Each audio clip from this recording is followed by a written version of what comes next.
How to use Joplin. So, as a general explanation, this is pretty much a free open source note taking app that pretty much just helps you organize notes, to do lists, and documents in one place.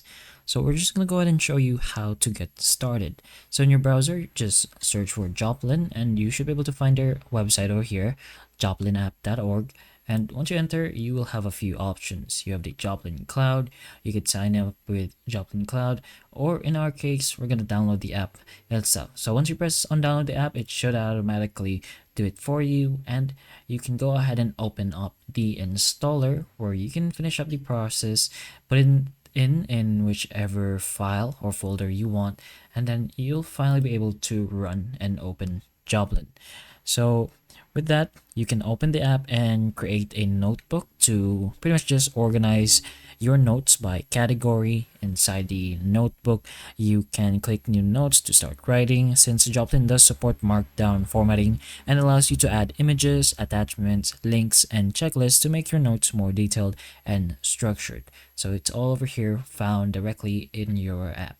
You don't even need to log in, but you will be able to synchronize your Joplin notes. So if you want access to your notes on multiple devices, you can go to the synchronize option over here, where you could either choose Joplin Cloud, a Dropbox, or a OneDrive. So you can take a look at what they all do specifically, since they do have some different perks, but again, pretty much depends on you. So you can select from whichever best provider is for you.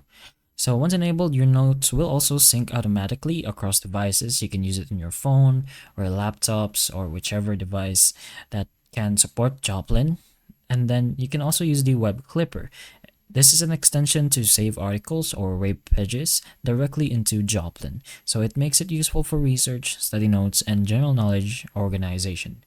But that is pretty much the general idea on Joplin. Once you get into it, you will be able to see the other and most of its features, like the adding of images and whatnot, adding tags. But that's pretty much it for this video on how you can start up with Joplin. So hopefully the information of this video can help you, and if it can, please like and subscribe for more videos like this, and that's all.